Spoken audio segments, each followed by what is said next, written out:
Am I crazy? Clearly quite normal, but my hand feels like it's on fire. Is the problem in my heart? His name is Kang San-hyuk, the director of the investment department of the leading investment company in Korea, possessing a firm physique and handsome appearance. San-hyuk is the ideal man of most women and a very serious worker. Impressively professional.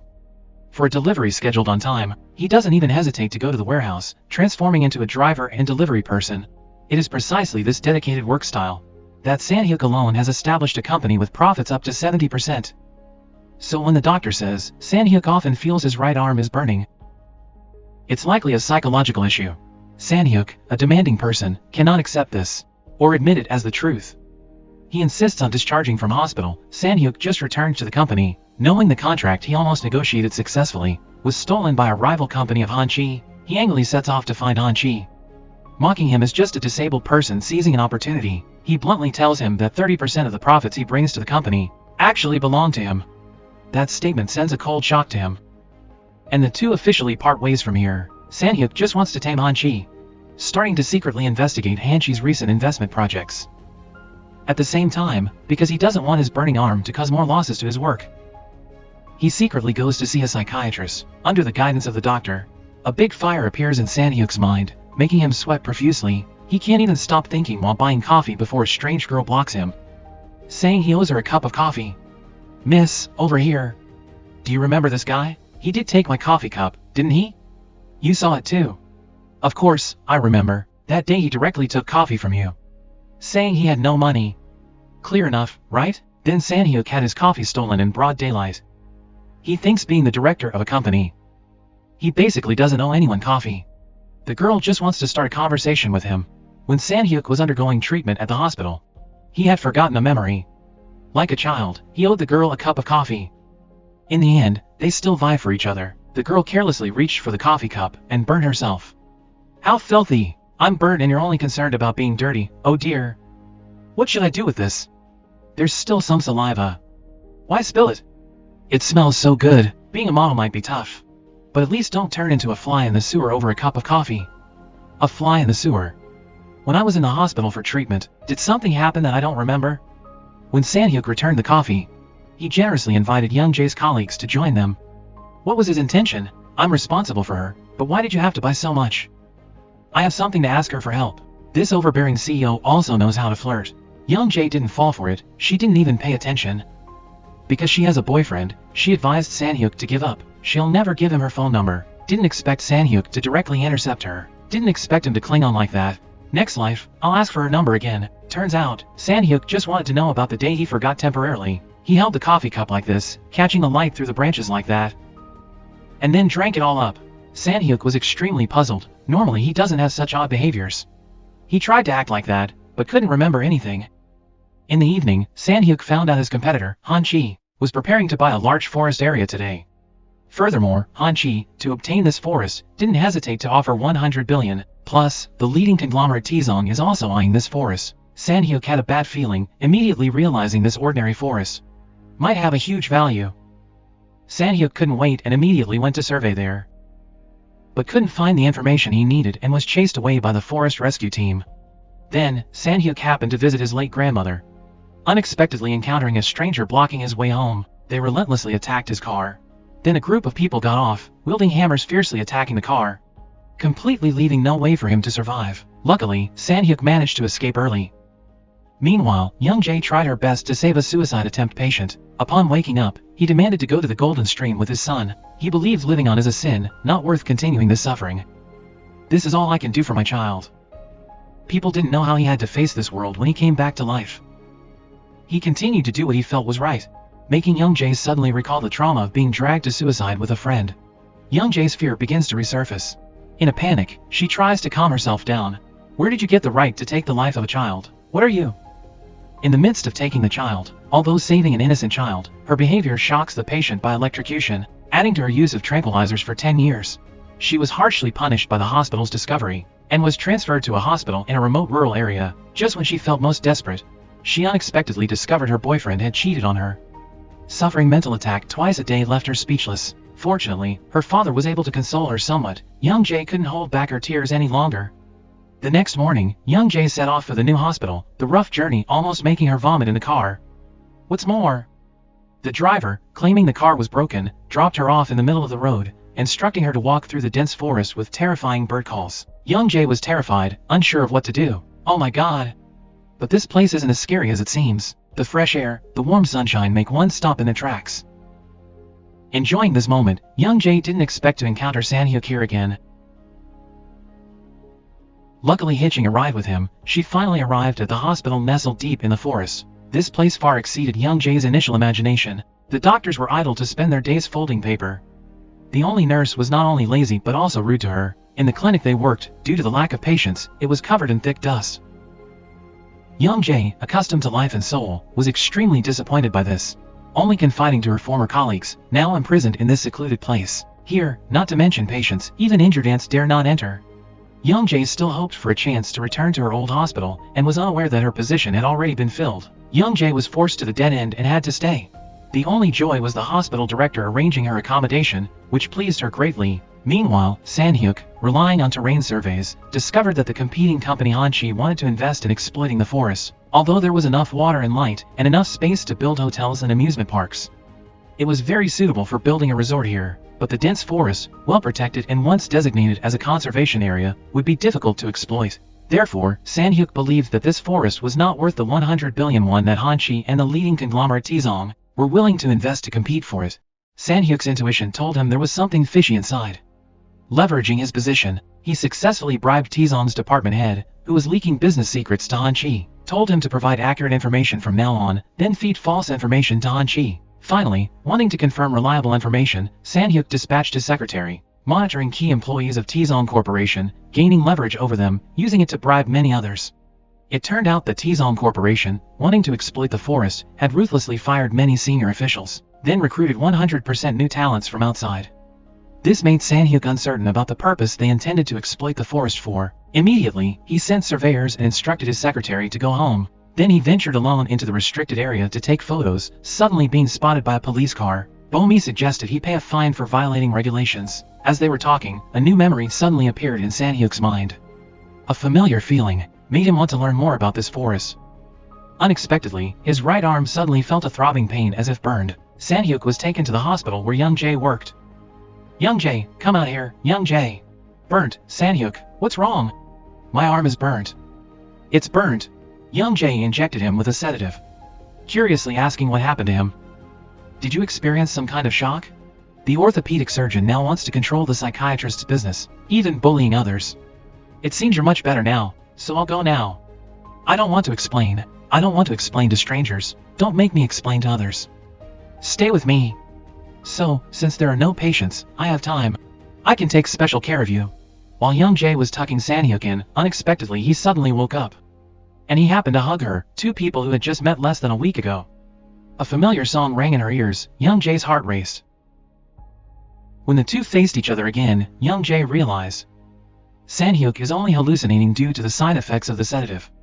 In the evening, Sang-hyuk wakes up to find that after the sharp pain in his hand disappeared, he hurriedly wants to return to Seoul.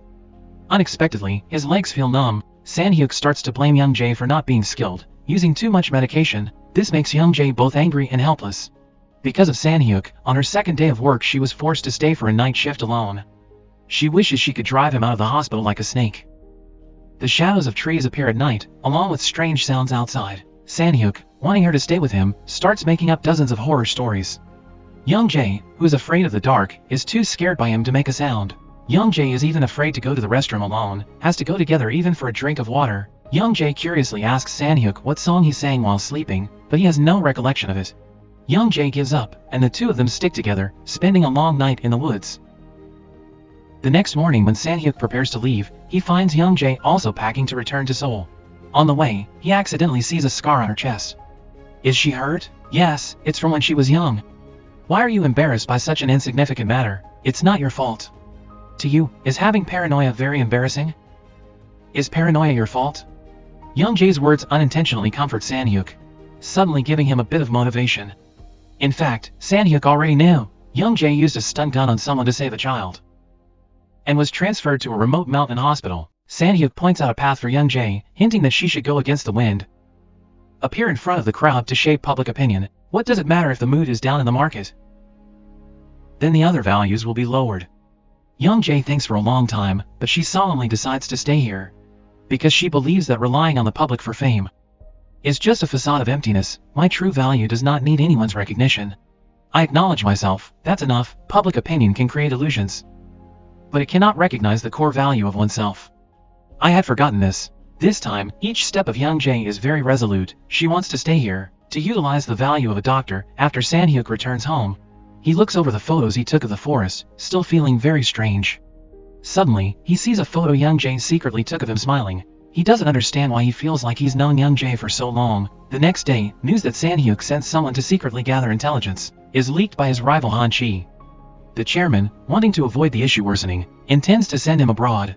Unexpectedly, Sang-hyuk suddenly pulls out a contract for the purchase of the forest he acquired. Turns out he used cunning tactics, had already used a debt leverage to force the other party to sell the forest to him. Thus the project to exploit the forest was also perfectly hijacked.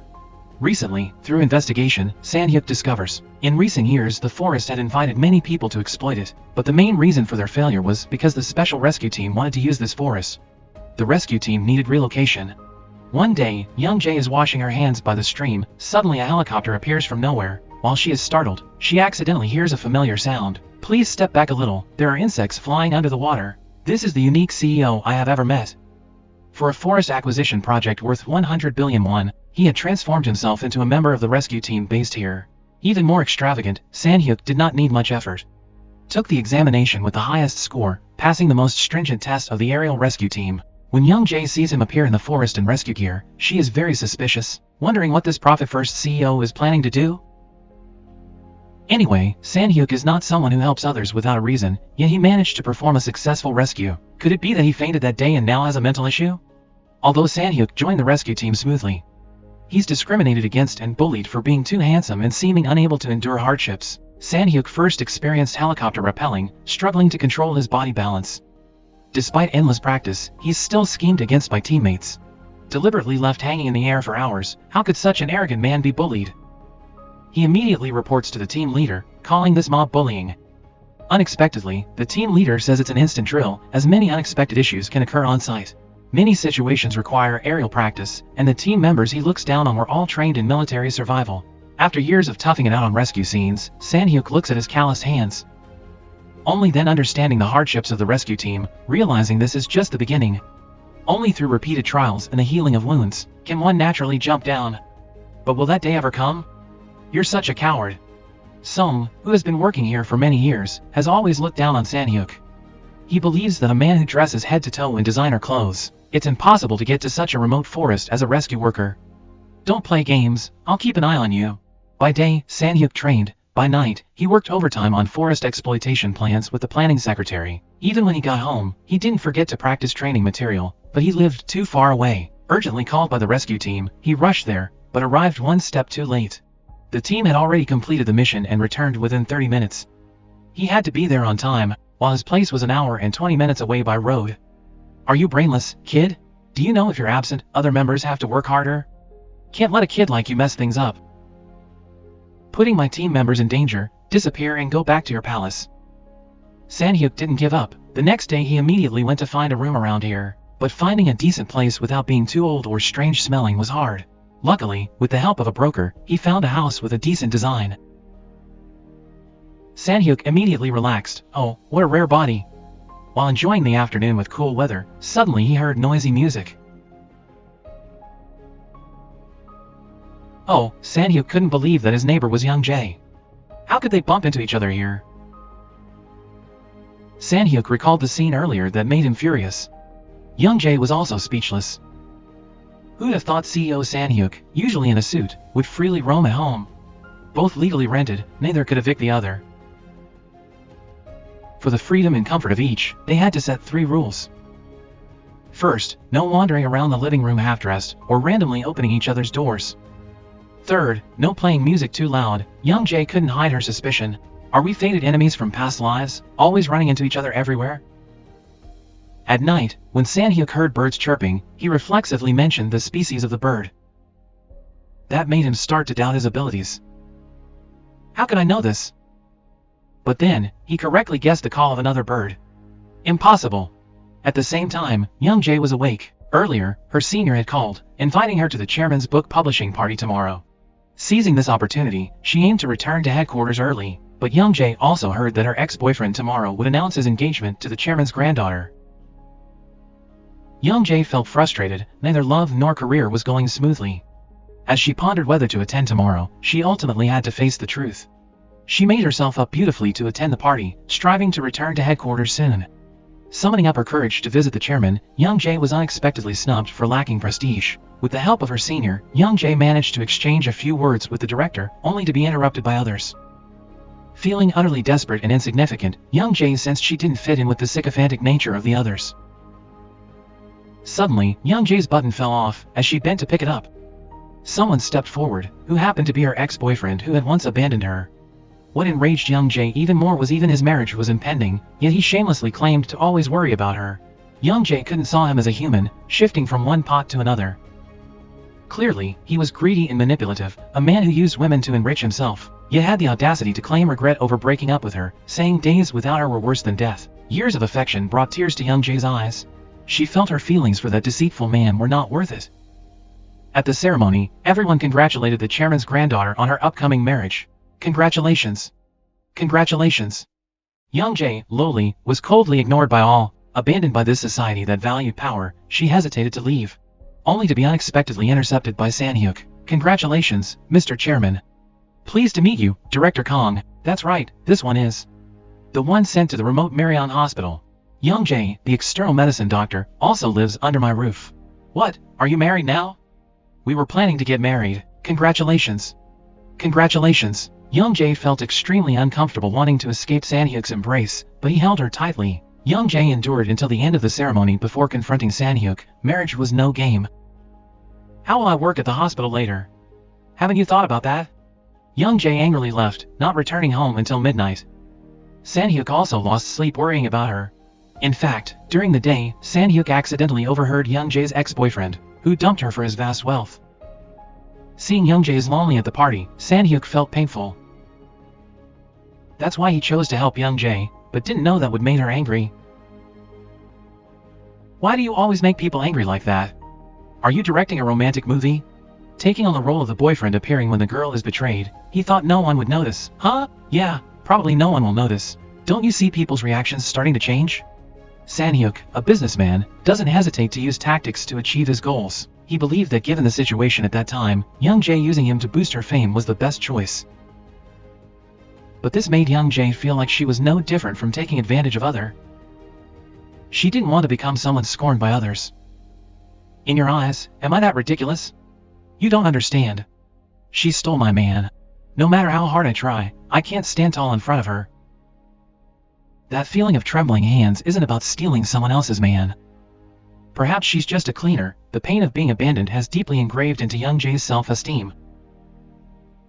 She couldn't hold back her tears. Early the next morning, Young Jae regained her spirit and walked in the forest. Coincidentally, she met Sang-hyuk here. Young Jae spoke frankly. After a night of careful consideration, she finally understood she would never return to the general hospital. Yesterday, seeing the bride-to-be of her ex-boyfriend looking at her with hostility, she realized that she was being exploited to be sent to this remote hospital. Or shall we date? Anyway, there's nothing else to do. It seems like she's done this many times, but this time she has to take full responsibility.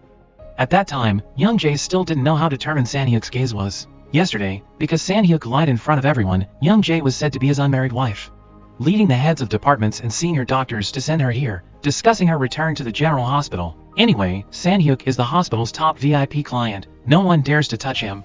But Young Jae doesn't think so. Her worth doesn't need to rely on Sang-hyuk's status.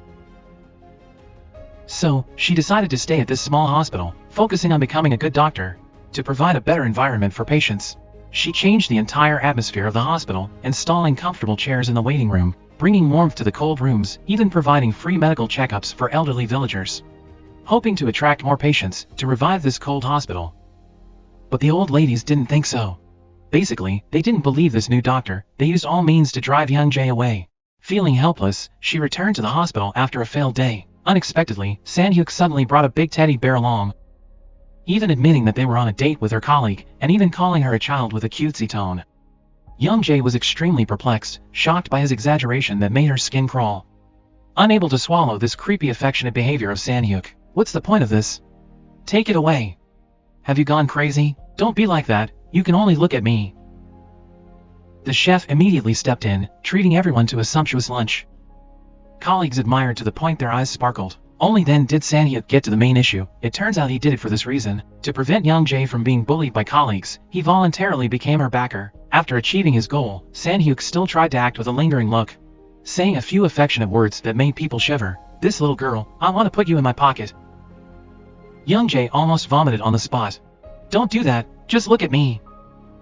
Young Jae felt that Sang Hyuk was making her lose face, but when she tasted the dishes he brought, her mood of the past few days suddenly disappeared. In the evening, Young Jae said she regretted dating Sang Hyuk, urging him to quickly forget about this. Fortunately, neither of them had feelings for each other. Sang Hyuk immediately agreed that they should stop here. The next day, Young Jae found out the village elders went to another hospital for checkups, instead of coming to her hospital. Listening in, she found out it was Dr. Park's doing. Young Jae didn't want this hospital to be forgotten like that. Based on the contract before joining the hospital, she went house to house discussing continuing the contract, hoping people will choose her hospital for treatment. While Young Jae was talking to a rescue team member, she encountered her first friend here, Seung Sik. The two happily greeted each other, triggering Sang Hyuk's competitive spirit. Seung Sik has always been his formidable rival. Sang Hyuk immediately pretended to be her fake boyfriend. Little one, why is this guy here? Why did you come to visit me, little one? Sang Hyuk's cheesy tone left Seung Sik speechless, shocking Young Jae by his attitude, interrupting such an important moment. Suddenly, Seung Sik chased after, certain that Sang Hyuk's words were just nonsense, unbelievable. What do you think, Young Jae? It's just two people with no relationship, just neighbors, eating together is fine. But just to that extent, Seung Sik felt a bit disappointed by the rejection. Fortunately, he used his deep affection and agreed to be friends with Young Jae. Let's meet again. Next time, I'll introduce you to another delicious dish. The man trespassed into the forbidden forest area to evade the police chase, but unfortunately slipped and fell off a cliff. He was covered in blood. Young Jae, as a doctor, saw that the situation was not good, immediately called the rescue team. Sang Hyuk, because of this 100 billion forest exploitation project, also participated in the rescue. Upon arrival, the team immediately initiated the rescue operation, but the victim's face made Sang Hyuk feel uneasy. He was the employee helping with the forest exploitation. Sang Hyuk immediately put on a mask to conceal his identity. After the rescue operation, they airlifted the man. As the two team members prepared to climb up, suddenly rocks and soil fell. Sang Hyuk's rope got stuck and couldn't be untied. Seeing him about to be hit by falling rocks, it was a hair's breadth. Another team member quickly climbed out, but lost balance and fell down. In a critical moment, Sang Hyuk cut his own trapped rope to save the falling teammate. He swiftly caught the falling teammate, but unfortunately, in this crucial moment, his arm, afflicted by a burn, suddenly flared up. Sang Hyuk gritted his teeth through the pain, holding onto the teammate tightly. Fortunately, both were safe in the end. The victim had a ruptured main artery in his thigh, falling into a coma, requiring immediate surgery. Young Jae had to handle it alone. During the surgery, blood sprayed all over her body. Although the surgery was successful, the scene from earlier unexpectedly triggered her crisis from 10 years ago. She immediately fell into a panic, struggling to breathe, feeling like she was dying, unable to control herself. The patient was being resuscitated. The image of her drowning started to vividly emerge in her mind. She fell into severe panic, surrounded by people, making Young Jae even more breathless. She felt like someone was strangling her, about to suffocate her. Just at the critical moment, Sang Hyuk suddenly appeared, assertively snatching the phone from those secretly recording. What do you think you're doing? If you need compensation, just call me. What are you doing? If you have any dissatisfaction, I'll use the surveillance camera to report you. All because I killed the patient. Sang Hyuk's heart ached as he leaned on her, gently comforting her to some extent. No one died because of you. You saved others. Sang Hyuk lifted the suffering Young Jae, protecting her from the prying eyes of others. Since childhood, her parents' failed business led them to be ostracized. Only Young Jae was saved. But when she woke up, she was met with bitter reproaches from everyone. When Young Jae was desperate, an uncle and the rescue team helped her escape from those heartless people, advising her not to listen to baseless gossip from outside, teaching her that when she's feeling down, turn the music up loud. Look, turn on the music. Because of your beauty, they're dancing. Turn on the music, don't care about others' emotions. Come on, you say one sentence, I'll say one sentence. Come on, let's try. Don't listen, a smart girl like you will surely succeed. Don't listen, that's right, even louder. Don't listen, you're doing great. Don't listen, you're doing great. You're doing very well. Young Jae woke up looking at a photo she took with the uncle, turning the music on, regaining her spirit, returning to the optimistic, vibrant girl as usual. Young Jae told Sanhyuk that she's okay. Thanked him for his help. But to her surprise, Sanhyuk immediately recognized that she was pretending. Are you still forcing yourself? Forcing yourself crazily, insisting on being strong. I know you want to arm yourself mentally, but don't force it too much. As a perfect 8-pack CEO like me. Just because I carried you, the doctor, you criticized me for being weak. When I carried you, my arms kept shaking. High self-esteem made Sanhyuk immediately deny. In short, I don't have shaky hands. Seriously? Then what's this? Carry me again. What are you joking about? And you're still saying I'm weak? Look, what's this? Sanhyuk was even given the nickname the Trembling Boy because of it. Although Young Jae mocks Sanhyuk like a scared chicken on the outside, she understands very well that his trembling arm is related to that hallucination. That night, out of kindness, Young Jae bought patches for Sanhyuk. Although Sanhyuk arrogantly claimed he didn't need such things, but during the day, due to excessive training at the field, it soon left his whole body painful. As soon as Young Jae left, Sanhyuk immediately put the patch on.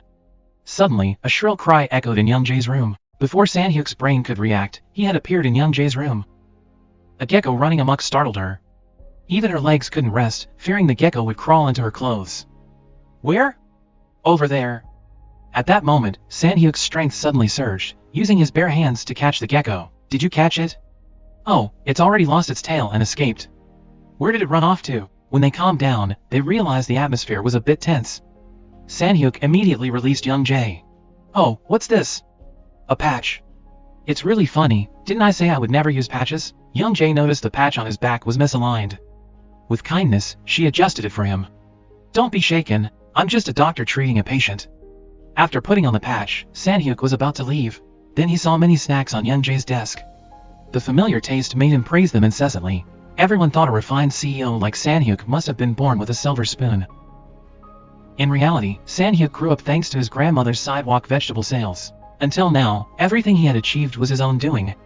This was the first time he had revealed his feelings, making Young Jae continuously marvel and begin to admire him.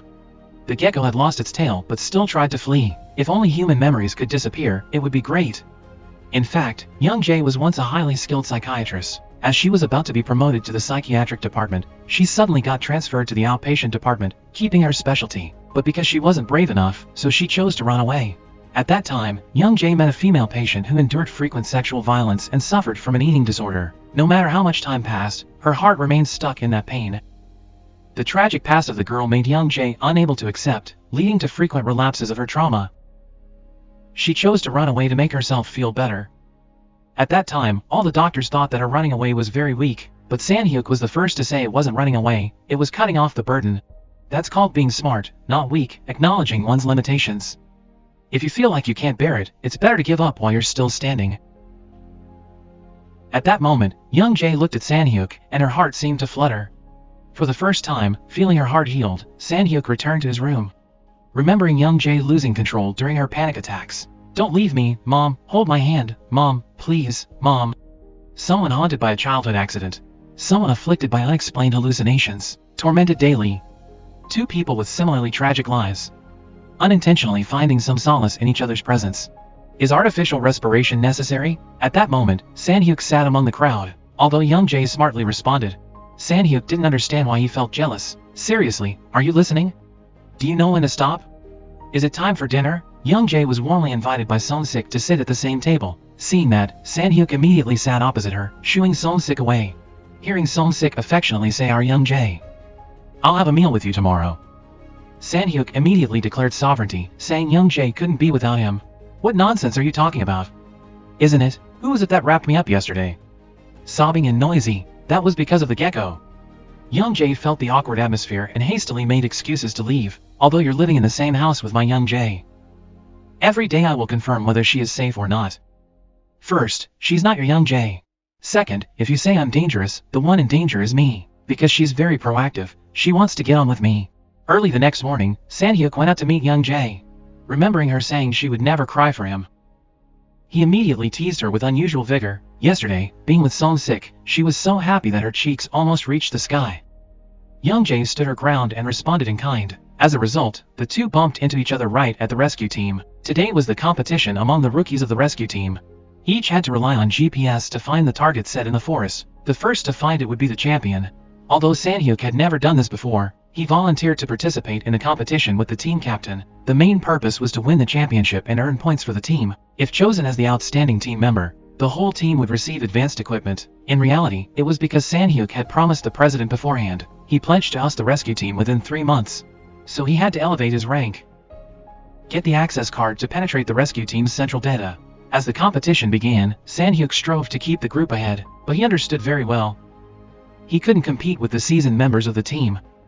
To win, he had to think differently, find a shorter path.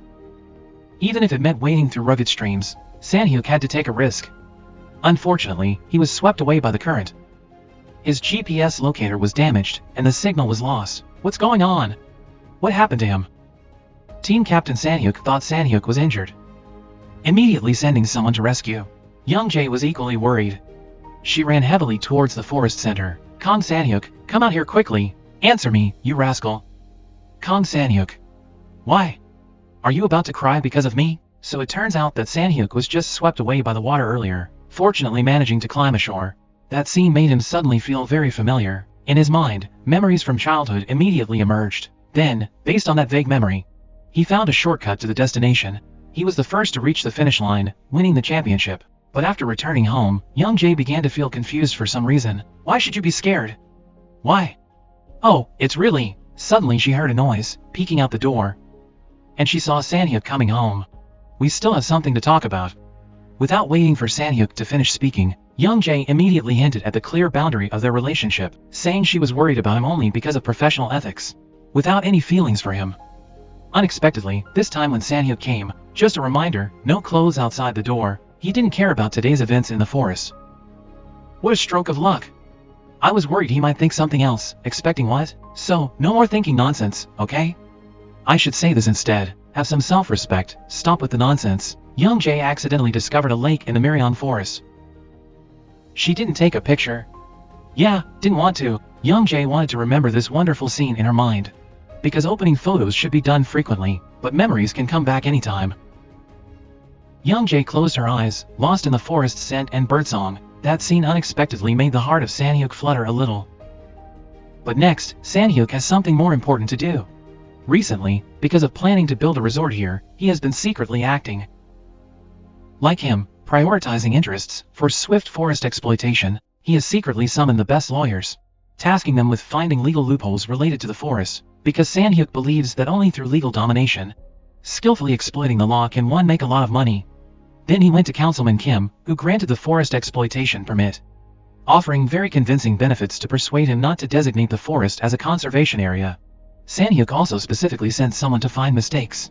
Then, to attract public opinion, he especially used luxury watches and expensive motorcycles, even offering large sums of money to bribe journalists, urging them to make noise online, highlighting the benefits of forest exploitation for the resort. At the same time, the hospital where Young Jae works suddenly had many patients coming. Upon learning it was the director's directive, Young Jae was thrilled. In the days before, she had tried to attract many patients but had made no progress. Now, the director handed her the hospital to revive it, making this month the busiest. She seriously examined the patients in the village, hoping to maximize her value. Working hard all day, though tired. But in her heart, she suddenly felt strangely happy. Finally, she felt the value and meaning of being here. Feeling very good today, she proactively invited Sang-hyuk to dinner. The whole evening almost didn't stop, and Sang-hyuk was also infected by her joy, curiously asking her if something good happened. In summary, since coming to Mirion until now, today is the first time I feel like I've arrived at the right place. Young Jae, you're the best. Actually, Young Jae isn't a medical genius. At first, she reluctantly made efforts to go to school, then strained to keep up with everyone else, only to feel successful like today. So for Young Jae, money and promotion couldn't compensate for her abilities, but the satisfaction of saving others from death. It further fueled her perseverance to this day. Young Jae believed she and Sang-hyuk were alike. Sang-hyuk, compared to external satisfactions. Here, he's someone who wants to fill this void. On her way home, Young Jae happened upon a jumping machine. A martial artist like her wouldn't miss it. But she began to showcase her talent, even earning praise from Sang-hyuk. Young Jae was immersed in the melody, unaware of her uninhibited demeanor, which brought joy to Sang-hyuk.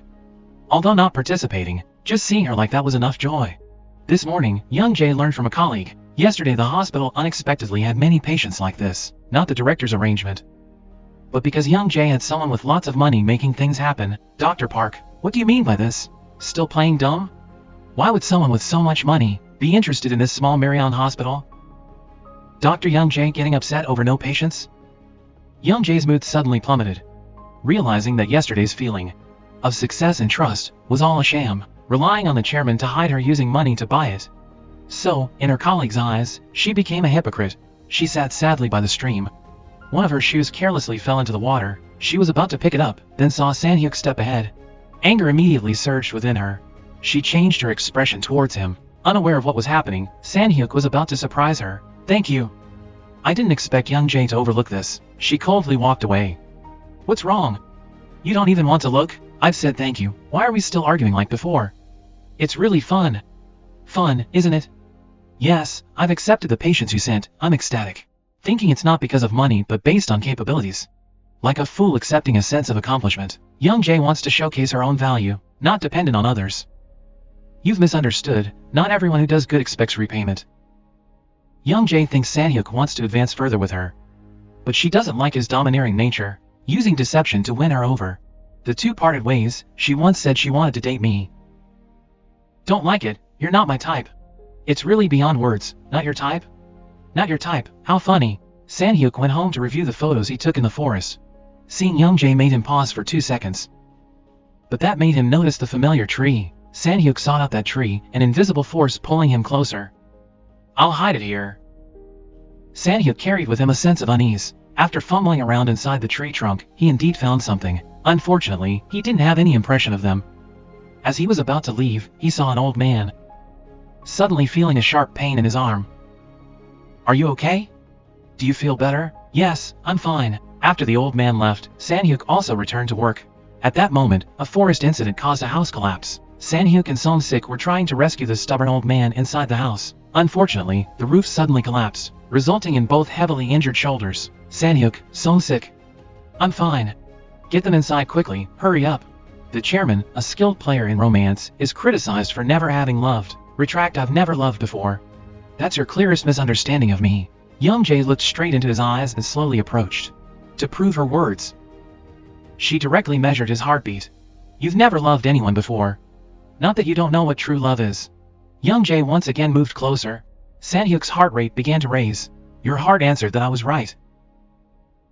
The fact that Sang-hyuk was moved by her was completely clear. He turned away immediately, but a second later, he turned back and kissed her dominantly. Then, Sang-hyuk let Young Jae listen to his fast-beating heart. Checking, Young Jae was also moved like him. In fact, Young Jae was just like what he said. She has loved many times before, but still doesn't know what true love is. Her ex-boyfriends always set clear boundaries. They always delineated clear boundaries with her. He accuses her of fundamentally being unable to accept others. Whenever their relationship makes progress, Young Jae immediately starts to hesitate. So far, Sang-hyuk has good intentions towards her. She feels her boundaries are being violated. Angry for no reason, she wants to clarify her relationship with Sang-hyuk. Young Jae hesitantly goes to wash her face. She thought she could win but failed. Thinking that she must have been crazy earlier. Got grabbed by him. Meanwhile, as Sang-hyuk goes to work, the wound from yesterday, caused by a piece of wood, starts to ache, and Song-sik notices it too. Intentionally boasting, he takes out medicine, saying Young Jae took care of him, and prepared it especially for him. But this time, Sang-hyuk doesn't feel jealous like before. In the afternoon, Sang-hyuk's rescue team welcomed a senior with over 20 years of rescue experience. When sharing the reason for his years of rescue work, he mentions an incident he'll never forget. 20 years ago, a family committed suicide by driving into a lake. When he arrived, the couple was already drowned and dead, while the little girl showed no signs of life. I pulled the girl out of the car, held her close, and found her heartbeat still beating. But before I could swim to the surface, the little girl's heartbeat stopped. He quickly put an oxygen mask on her, struggling to bring her ashore, thanking her for still bravely clinging to life. Miraculously, it seemed like the girl heard his words. Opening her eyes to respond, with innocent eyes and weak hands, she held onto him tightly, making him feel for the first time this great life touching his heart. This feeling itself has given him more motivation to do rescue work for over 10 years. Sang-hyuk hears his name. Realizing he's Young Jae's current foster father, the story he told earlier was her tragic nightmare. In the afternoon, Sang-hyuk prepares to take a bath. Finding the bathroom dispenser broken, the repairman won't come until tomorrow. Just then, he has an excuse to call Young Jae. I'm sure you're feeling very embarrassed, hurry home. Who's feeling embarrassed? There's nothing like that. Just pretend nothing happened, hurry home. I want to take a bath. After hearing this, Young Jae is speechless, reluctantly allowing him to use her bathroom temporarily. At that moment, San-hyuk couldn't have imagined he'd be in his most embarrassing state. He encounters his future father-in-law. The CEO never foresaw his first meeting with his future father-in-law, completely unprepared for it. At that moment, San-hyuk wished he could find a hole to crawl into. Everyone at the table felt awkward because of the scene earlier. It's not punishable by death. Quick, start eating, it's fine to live together. Young Jae hastily explains that this house has 2 rooms. It's just the neighbor. But the astute father, at a glance, recognizes something shady between the two, but he thought he was progressive. But lately, he's come to understand the motivation to kill someone. I'll take off first. Where are you going? Young people really don't know humor. Actually, the foster father really hopes that San-hyuk and Young Jae can become a couple. He already knew Young Jae had closed off her heart, not wanting to show affection to others. But now seeing Young Jae and San-hyuk so natural and intimate, it makes him feel somewhat relieved. He encourages Young Jae to seize this opportunity. At the same time, San-hyuk's forest exploitation project encounters trouble. Those who agreed to leave the rescue team for elsewhere suddenly disappeared without a trace. It is the top Korean conglomerate Tizong behind this. At the same time, San-hyuk also finds out that a Tizong employee named Kwangpil is carrying out the forest exploitation project. He used to work in the underworld. If someone obstructs his project, if not suicide, they'll be terminally ill. The methods are sinister and poisonous. That's why Kwangpil's projects have never failed. Now, Tizong sees San-hyuk starting the forest exploitation project. They are restless and ready to snatch. San-hyuk must prepare before his opponent strikes first, encouraging everyone to increase progress. The secretary follows his instructions, persuading the elderly in the village by explaining that young urban workers urgently need money, buying a large amount of land. There's only one stubborn person left to convince. Meanwhile, San-hyuk encounters Young Jae repairing her car on the roadside. Without saying a word, he starts helping her. Young Jae didn't expect that. A seemingly aristocratic CEO like him knows how to do so many things.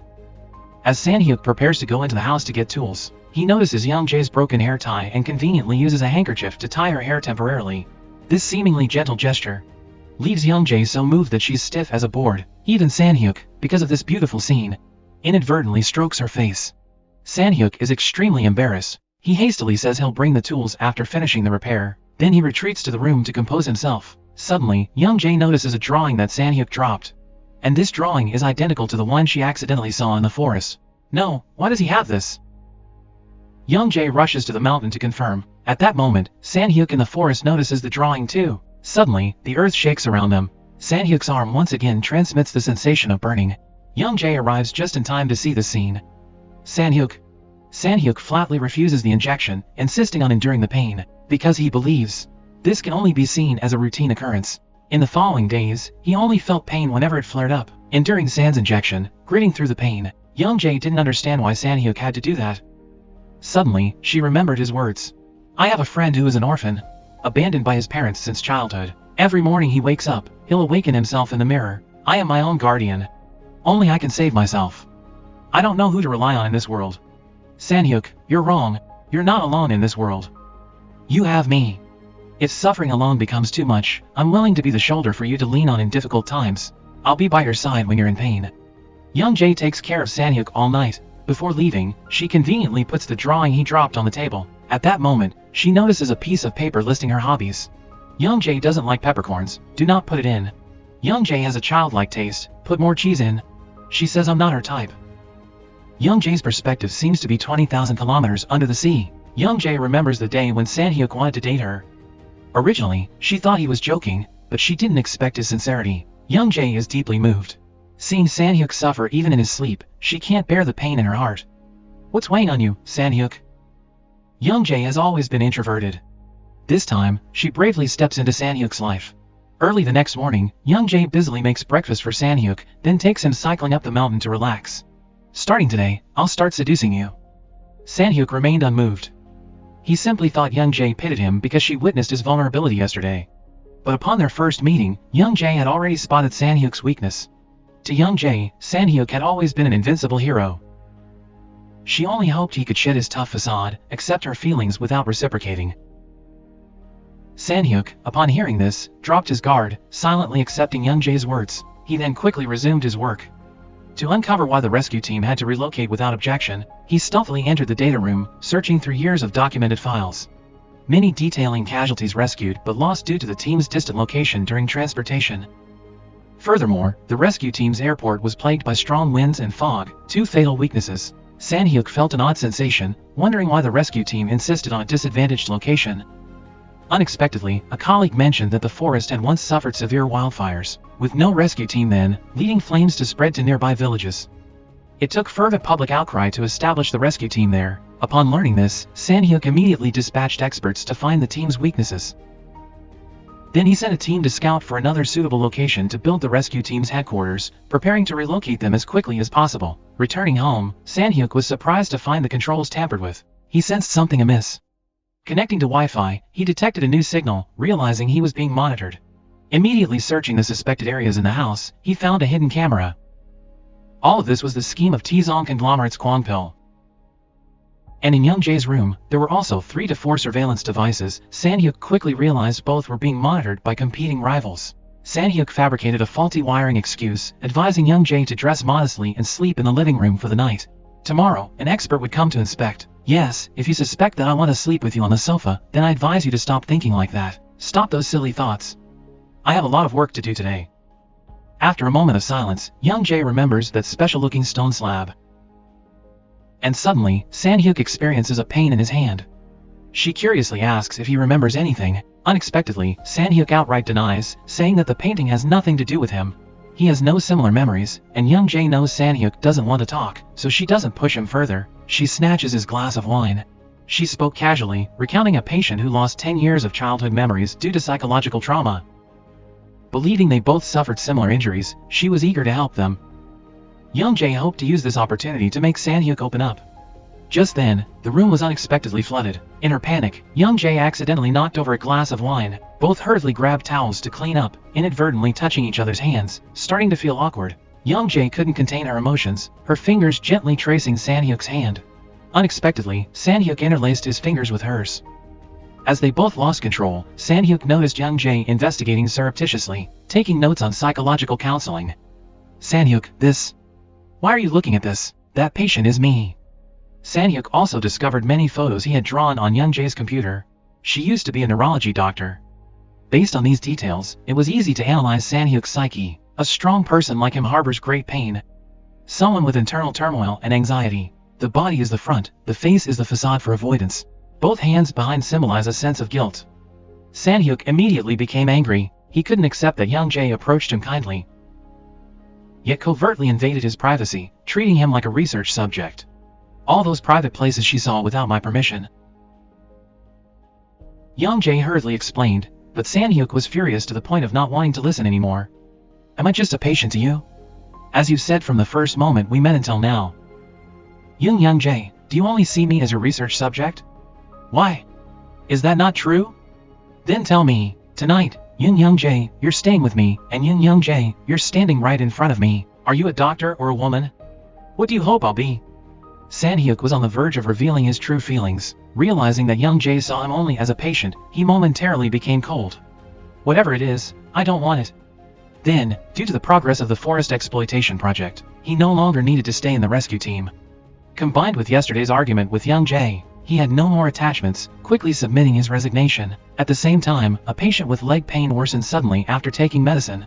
When Young Jae felt something strange, forest police officers rushed to warn the old lady not to drink the free underground water here anymore because it hadn't been tested. It's not safe.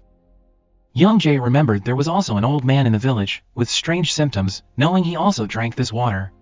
She immediately realized the water source was problematic. She checked several households, followed the water pipes to the source, unexpectedly encountering a sudden forest fire, momentarily trapped in the blaze. The rescue team got the news and sent helicopters immediately. Sang-hyuk discovered that the trapped person was Young Jae, immediately rushing down to rescue her. Facing death, their previous argument, just last night, no longer mattered. In Sang-hyuk's mind, the image of Young Jae that stirred him kept appearing. Sang-hyuk risked entering the blaze, loudly calling out Young Jae's name. Young Jae, where are you? Young Jae. Sang-hyuk, I'm here. It's okay. I was just playing with some photos and accidentally set the forest on fire. He no longer heard the sounds around him but was engulfed in surprise and shock. Sanhyuk, the victim is being evacuated first. Sanhyuk, Sanhyuk. Young Jae tried calling his name to wake him up, but to no avail. It was Sanhyuk himself who started the fire, burning down the village. Fortunately, Young Jae used a walkie-talkie to call him back to reality. After taking Young Jae, who had fainted, to the hospital, Sanhyuk remembered memories he recalled in the fire. He couldn't determine if he had caused a major fire in the forest when he was young. Sanhyuk, to investigate the truth, went to the wood production area he didn't know about, although the old man couldn't confirm initially that the forest fire was caused by someone from Seoul. Then, after the fire, the boy who caused this incident left with his grandmother in the middle of the night, but Sanhyuk didn't want to hear these words from him. Anyway, initially, even the police didn't investigate the cause. In the end, whether it was human-made or from nature. Therefore, Sanhyuk decided to stay with the rescue team to investigate the truth. When Sanhyuk went to comfort the villagers, he succeeded in gaining admiration from the elderly due to his handsome appearance. But whenever Sanhyuk asked about the mountain fire back then, the old ladies immediately became cautious. Then changed the subject to avoid him. It seems that the fire incident back then was a taboo. After several unsuccessful inquiries, Sanhyuk chose to give up. Sanhyuk returned home, meeting Young Jae by chance. "Are you okay?"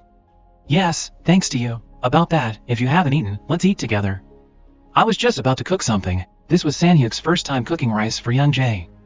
Young Jae thought they were officially going on a date, immediately preparing nice clothes to wear. Is this what it's like when you're in love? Fixing your hair, wearing earrings, finally, not forgetting the perfume. Oh my, it's so nerve-wracking. Sanhyuk personally made vegetable soup for her. It was delicious. Young Jae was very curious. She didn't expect Sanhyuk, a CEO, to know that this wild vegetable was edible. But the truth was, after his grandmother passed away, he learned this. After a severe illness, he remembered the soup and kimchi his grandmother made. But no matter how hard he tried, he couldn't eat it. When I realized this, I thought I would always be hungry.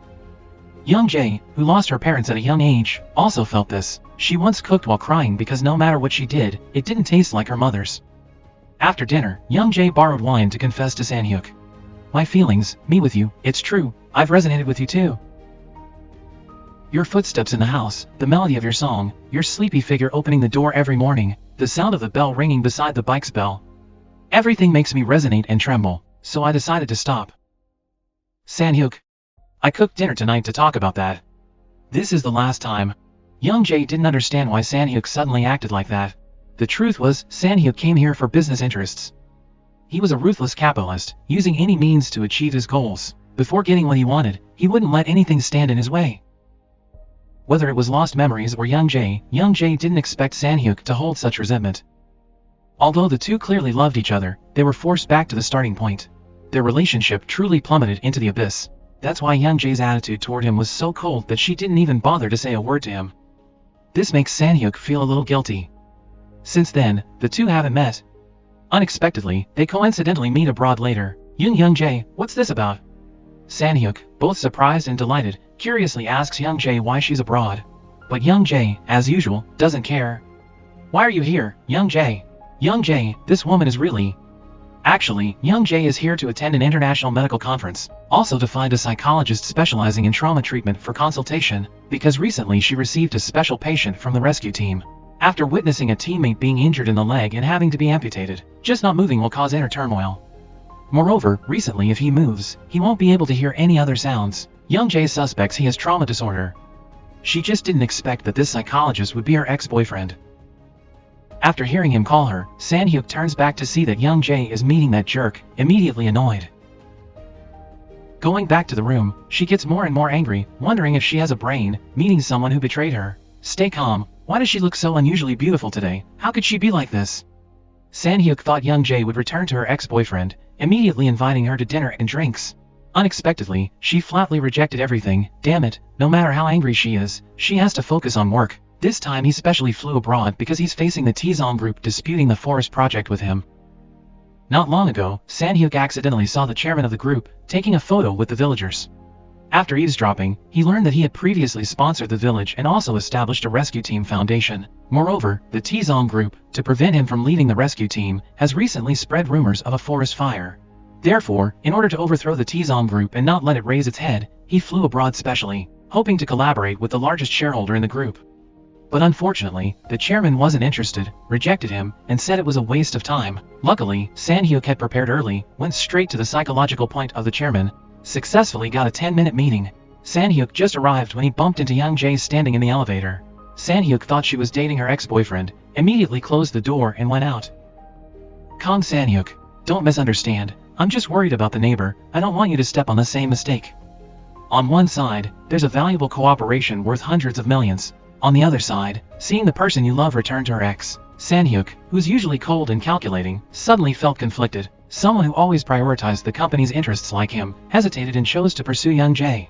Sang-hyuk deliberately mocked Young Jae's ex-boyfriend who had abandoned her, trying to pull her away.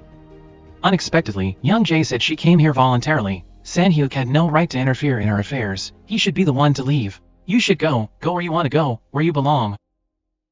Sang-hyuk stood still for 3 seconds, then disappointedly walked away. He rushed to where the chairman had been waiting for a long time, saying, "You gave me 10 minutes, and 3 have passed. So listen to me in the remaining 7 minutes. Even though it's only 7 minutes, it will surely be beneficial to you. Give yourself 5 minutes to explain."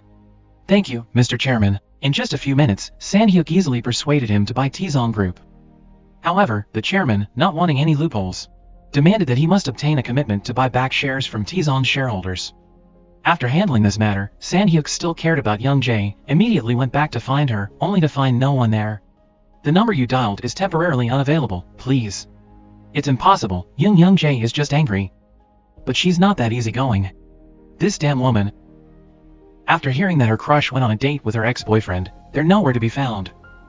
So his heart burned like fire. Sang-hyuk couldn't stop his mind from thinking nonsense. "Please comfort me.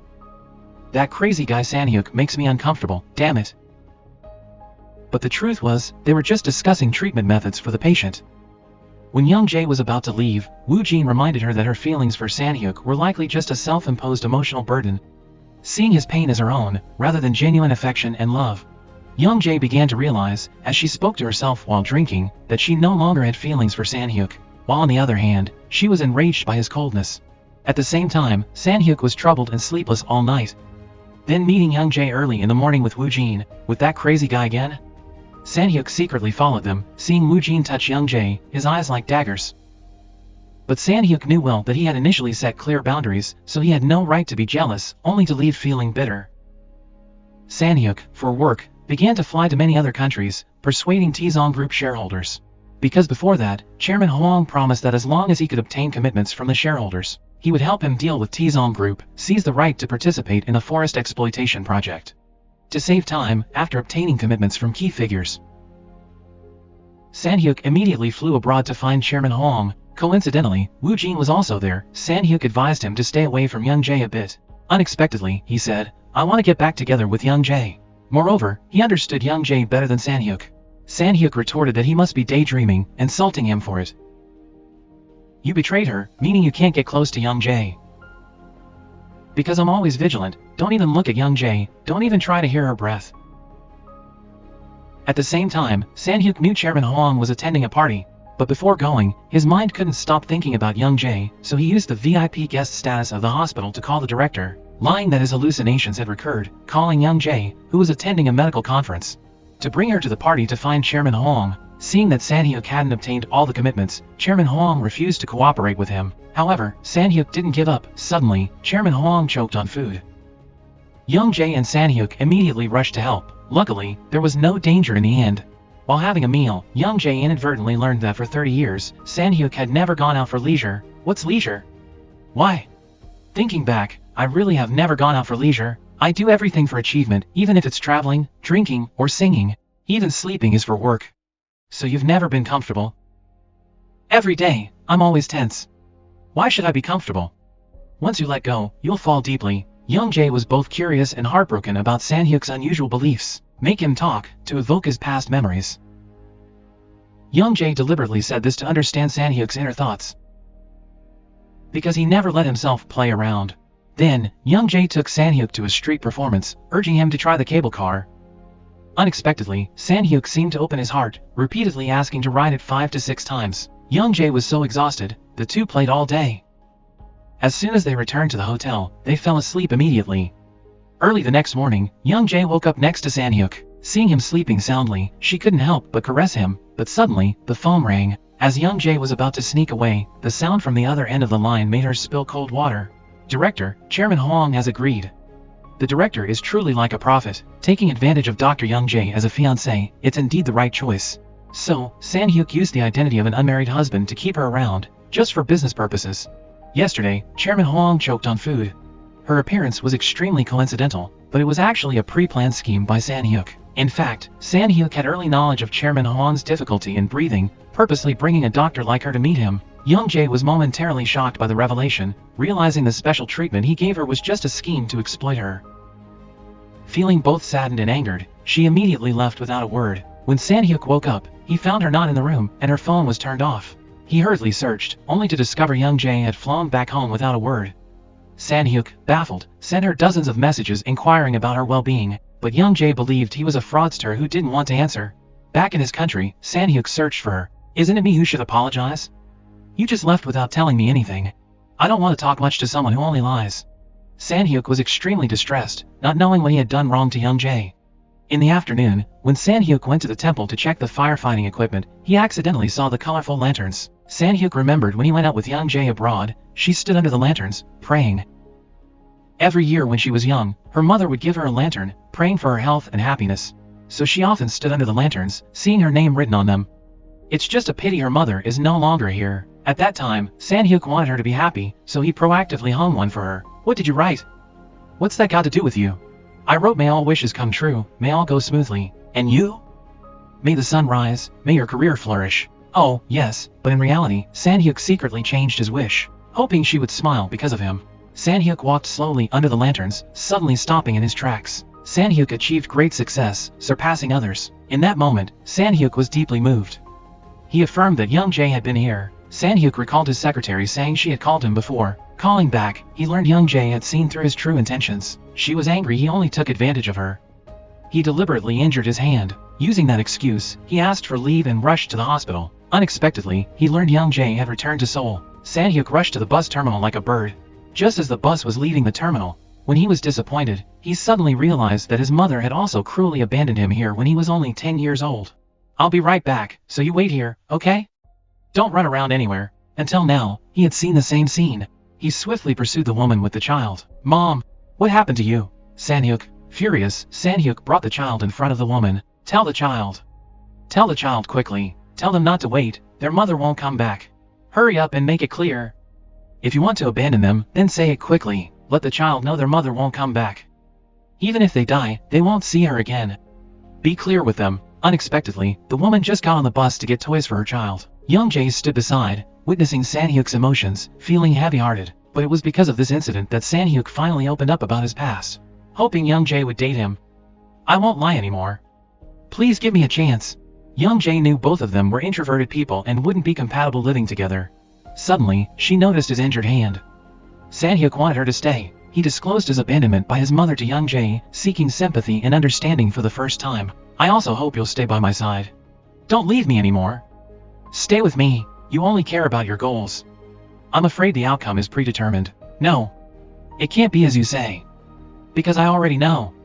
Without Young Jae, there's no purpose. Please stay by my side as my goal. I need you." This time, both of their hearts have truly opened to each other. Loving a CEO is so fulfilling. Waking up early, not only did he personally prepare breakfast, he also whispered sweet nothings to her.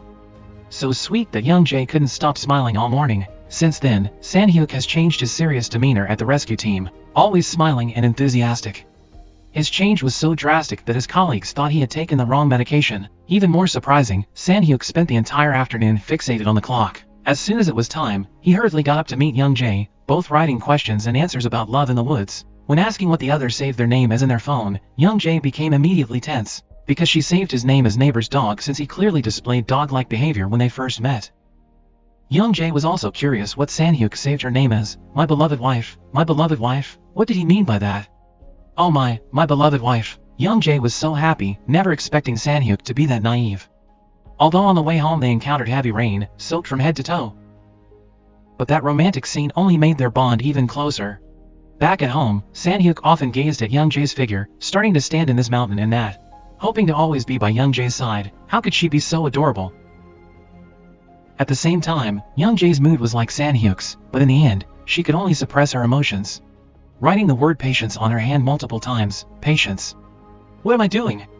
Oh, really? Sang-hyuk's emotional progress was good, and his business side was also smooth. He successfully convinced Chairman Hwang to cooperate with him, buying a large portion of T-Zong Group's shares, causing Chairman of T-Zong Group did not defend against shareholder demands but to resign, forcing him to publicly reveal all details about the secret Marion Forest exploitation. The man was pushed to the dead end, knowing everything was done by Sang-hyuk, immediately called Kwang-pil. "I hope I never have to hear the name Sang-hyuk again." Kwang-pil had a ruthless past in the underworld, but in front of the chairman, he was so submissive, he could only bow down and beg. To deal with Sang-hyuk, Kwang-pil directly broke into his secret office and stole important documents. Later, Kwang-pil found out that Sang-hyuk was dating Young Jae, so he used the excuse of wanting to sponsor medical equipment for the rescue team to approach her, intentionally trying to win over Young Jae. He arranged to meet her at the earliest opportunity, Dr. Young Jae. One evening, when Sang-hyuk was taking Young Jae home, she was suddenly startled by water splashing into the car. "Are you okay?" "Yeah, I'm fine." Just a bit startled. Sang-hyuk knew Young Jae was still haunted by the incident where her parents forced her into a suicide pact, and she still couldn't escape that fear. Although Sang-hyuk didn't say a word, late at night, he quietly went back to fill in all the puddles along the road. Young Jae was deeply moved by his warmth. Suddenly, she received a report of heavy metal concentration in the village's water source. Previously, during a medical exchange workshop, she accidentally discovered a disease mentioned by experts, similar to symptoms seen in the villagers. Although the cause was not identified, it was likely due to frequent use of contaminated water sources. Young Jae quickly took water samples for testing, only to find out that it was indeed due to heavy metal pollution. Worried that the test might not be accurate, Young Jae immediately bought equipment to retest.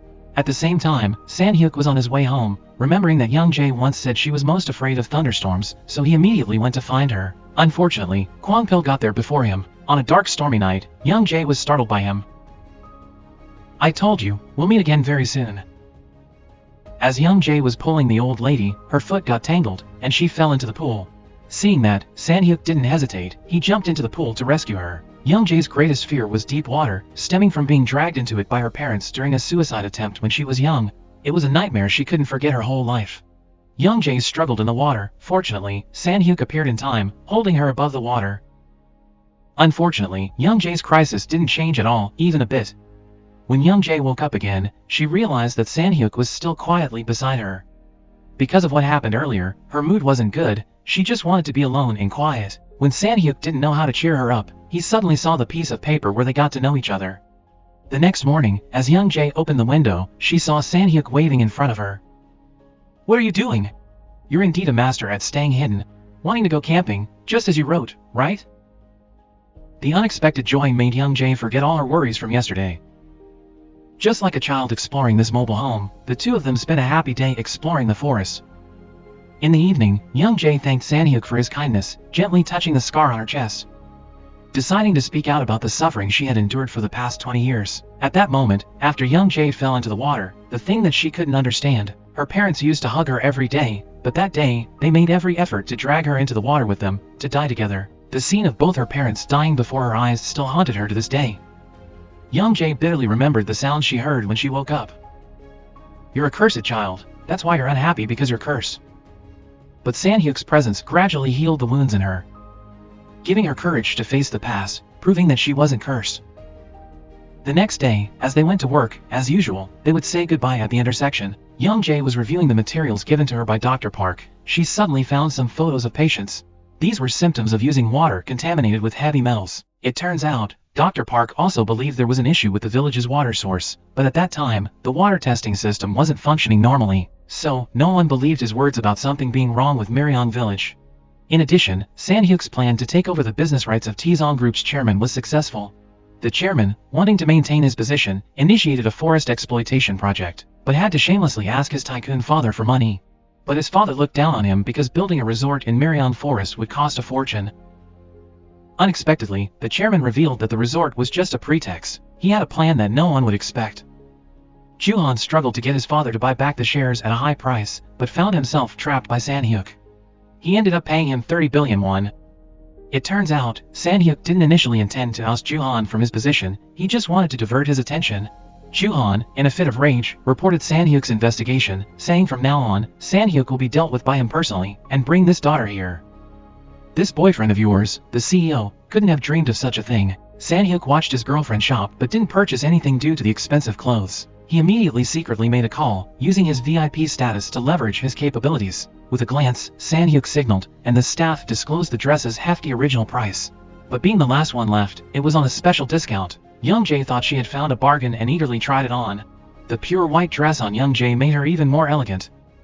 Young-jae happily left without knowing that everything had been arranged by Sang-hyuk beforehand.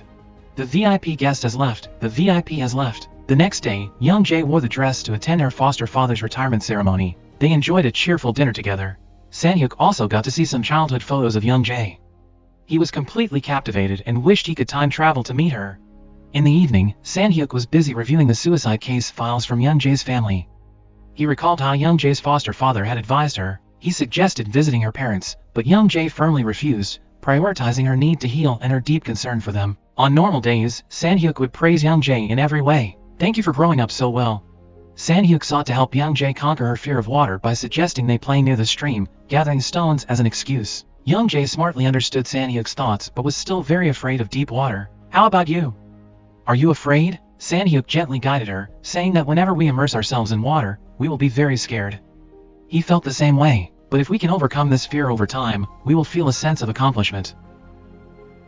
"Are you trying to help me overcome my fear of water? I hope you will feel the sense of self-rescue. You don't need to worry because I'm here." Consider yourself being swept away by a rushing current. I will definitely find you and save you, just remember this. Sang-hyuk's words added a sense of security to Young-jae.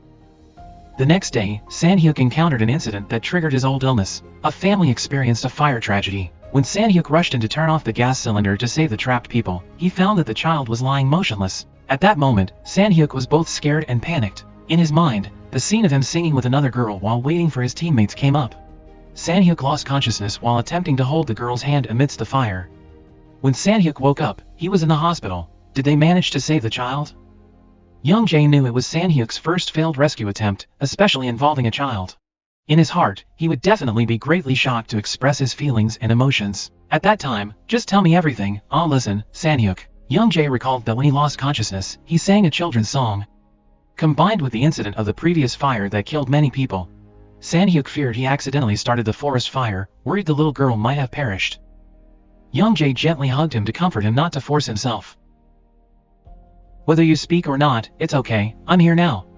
As long as Sang-hyuk smiles, Young-jae will always smile with him, she will always be by his side. Young-jae accidentally discovered many villagers had bruises on their bodies, stemming from the use of the local water source, which resulted in severe effects from heavy metal contamination. When Young-jae was about to investigate further, she accidentally got caught and ended up in jail a week earlier. Kwon-pil came to see her on a rainy evening and coincidentally discovered Young-jae checking the level of heavy metals in the water. He was afraid that Young-jae would discover his true plot.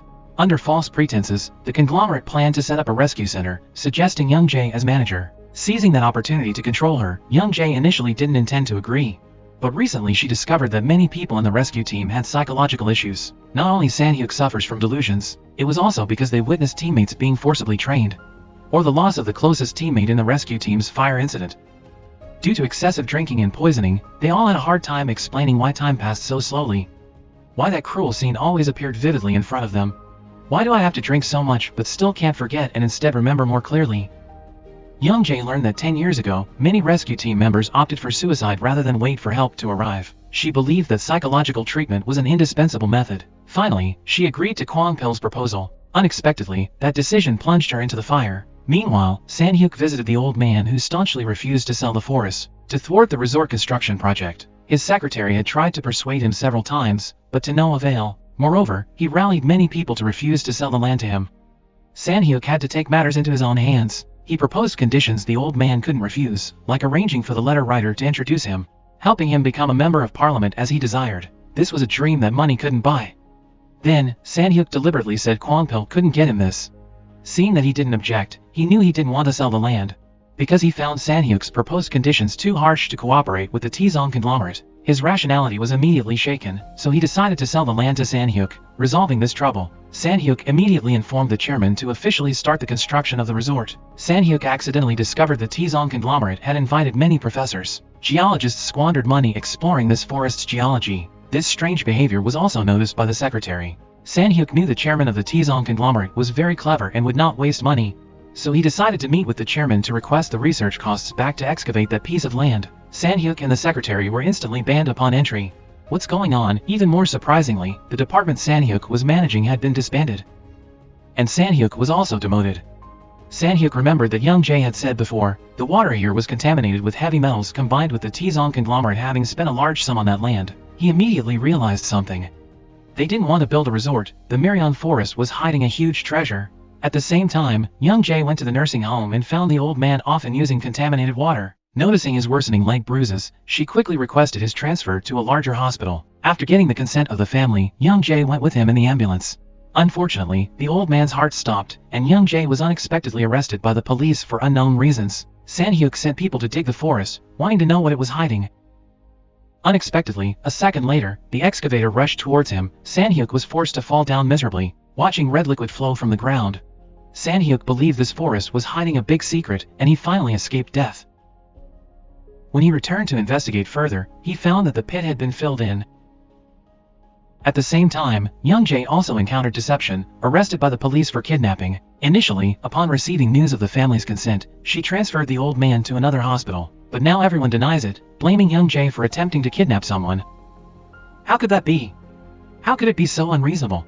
Luckily, Sang-hyuk appeared in time, emphasizing the critical situation. The doctor was allowed transfer without the consent of her family and was about to take Young Jae home, but unexpectedly, she was stopped by the police. The patient's family wanted to sue her for murder and said that the rescue team members in the ambulance could testify. Young Jae had administered medication to the patient. Young Jae was extremely surprised. This was truly a miscarriage of justice against her, but the police clearly wanted to blame her. Sang-hyuk called the prosecutor he knew, only to find out Young Jae was targeted by the Tizong conglomerate chairman for investigating the contaminated water source. Sang-hyuk comforted her, promising to handle this case quickly. Then he contacted his secretary, took out the red liquid he had obtained, and asked him to have it tested. Only by clarifying what the Tizong conglomerate was planning to do in this forest could they possibly find a way to free Young Jae. Unfortunately, the test results would take 2 weeks, by which time Young Jae might be brought to trial. Both Sang-hyuk and his secretary were demoted, and the forest exploitation project fell into the hands of the Tizong conglomerate. Sang-hyuk realized that he had been betrayed by the chairman who only valued money. Luckily, he was intelligent. He deduced that the Tizong conglomerate had invited many geology professors. There must be something fishy. Sang-hyuk analyzed the data all night, accidentally discovering Young Jae still had a list of patients with heavy metal poisoning. The next morning, he immediately went to visit her. Young Jae tried to be strong to reassure him. Seeing his sad expression, Sang-hyuk said that today he would definitely get her out. Then he went directly to meet the geology professor who used to work for the Tizong conglomerate. This is the current situation of the Mirion forest. After Tizong had secretly done something, the Mirion forest only emerged this problem. The professor tried to pretend he wasn't involved. But Sang-hyuk had prepared, showing pictures of the villagers affected by poisoning, the contract the Tizong conglomerate had signed with him to coerce him into telling the truth. If not, this news would be leaked. What exactly is in the Mirion forest? Sang-hyuk didn't expect that. The Mirion forest contained 140,000 tons of rare minerals whose value was equivalent to 5.5 trillion won. No wonder the Tizong conglomerate dared to risk to get this forest. Sang-hyuk also found out, 25 years ago, the Tizong conglomerate had mined minerals here. Because they didn't avoid the risk of soil pollution, leading to many villagers dying from drinking this water due to poisoning, Sang-hyuk swiftly sent his secretary to negotiate with Kwang Pil upon obtaining evidence against the Tizong conglomerate, taking the condition of keeping the secret in exchange for Young Jae's freedom. Young Jae, oh, how are you? Could it be that it's because of me that you have such a deeply sorrowful expression? Let's go. Sang-hyuk personally selected a pair of beautiful and elegant shoes for his girlfriend. Unexpectedly, Young Jae was not happy at all and abruptly said goodbye. Discovering her gentle and caring boyfriend was actually behind her. There was someone who was ruthlessly sucking the blood of others just for money. In the morning, as Young Jae investigated the villagers' heavy metal poisoning, she discovered that the old lady she knew also had these symptoms, and at such a crucial moment, she suddenly disappeared. Moreover, news about this forest being developed into a resort by 2 companies spread overnight. Dr. Park, as usual, was scheming. It was said that the entire plot of land here had been sold to a man from Seoul, which felt extremely strange. Young Jae suspected that Sang-hyuk, her boyfriend, also came from Seoul. Giving up a good job to join the rescue team had another purpose. At that time, Young Jae didn't know anything and just smiled awkwardly. But as soon as she got home, she saw on Sang-hyuk's desk a document about plans to exploit rare minerals. Young Jae remembered the hint that Dr. Park had mentioned to her. Only then did she realize that Sang-hyuk indeed had ulterior motives. At the same time, Sang-hyuk spent the whole afternoon choosing a pair of high heels. He eagerly gave them to Young Jae to try on, hoping that Young Jae would return to Seoul with him. but when she looked up, Young Jae's expression was grim. Young Jae didn't believe Sang-hyuk for exploiting rare minerals, ignoring conscience, and hiding the truth about the villagers being poisoned by heavy metals. She asked Sang-hyuk if he had hidden the old lady poisoned by heavy metals, afraid she would reveal this and affect his plans. Sang-hyuk was somewhat surprised. He didn't expect Young Jae to find out so quickly. Sang-hyuk said that if he didn't exploit this forest, someone else would. He assured her he would minimize exploitation to reduce pollution, so he and those who polluted Myeryong were not the same, right? So compared to those villains, are you a bit better? Young Jae listened with a mix of anger and disappointment. Sang-hyuk was someone who prioritized profit over lives. Young Jae thought both of them had been hurt since childhood. Being together would gradually learn what it means to help others. But unfortunately, she was wrong. It turns out Sang-hyuk had never changed. He was still the cold-hearted man who didn't care about morals for money. She returned the shoes Sang-hyuk gave her and ended their relationship abruptly. She had no reason to be with a man who had no conscience and exploited others. What do you mean by that? Are you going to leave or should I? Sang-hyuk didn't expect Young Jae to be so resolute. Even her luggage was almost packed, but he still loved her very much and didn't want her to suffer. So he chose to leave on his own, alone in the dark. Young Jae couldn't help but burst into tears. She thought perhaps Sang-hyuk had known they would part ways soon. So he unexpectedly took her to the stream yesterday, teaching her how to deal with water. At that time, Sang-hyuk lied about Young Jae being taken to the police station, which made him very scared, worried that they would be separated at any time. Worried Young Jae might be at risk due to her weakness, so he wanted to quickly help her overcome this trauma. Sang-hyuk held her, gently helping her prepare mentally. Slowly stepping down into the deep water with her to experience the childhood trauma.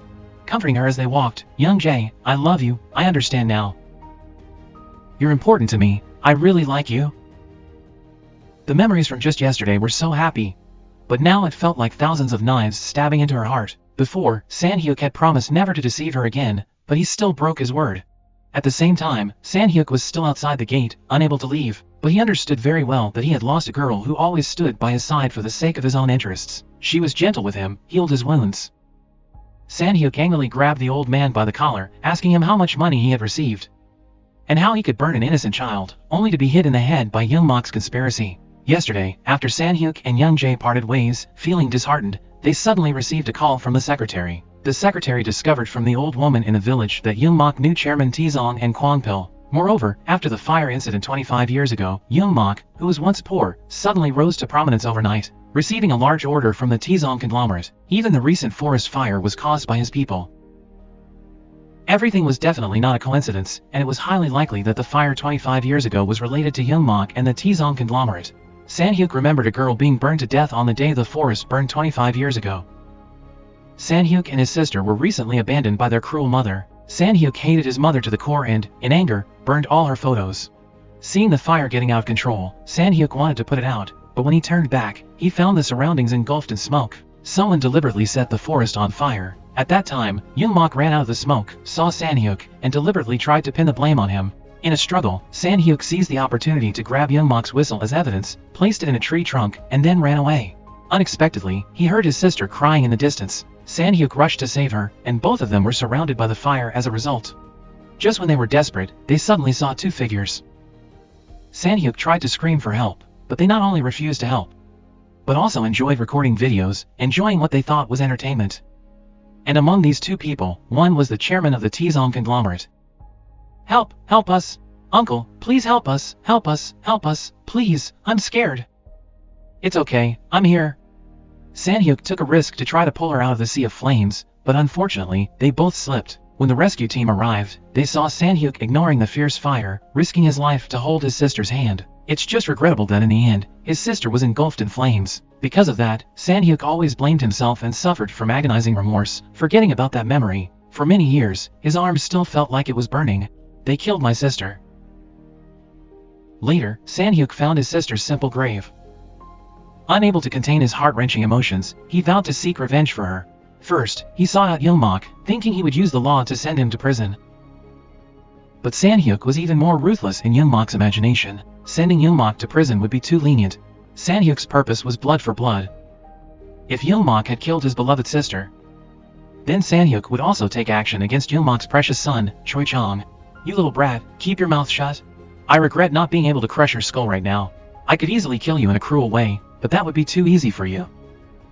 The greatest suffering for you is dealing with your precious son. Choi Chang is so tender. If he knew what his father was like, how would he live, do you know? You just sit there and watch. How would Choi Chang end up being pushed into hell?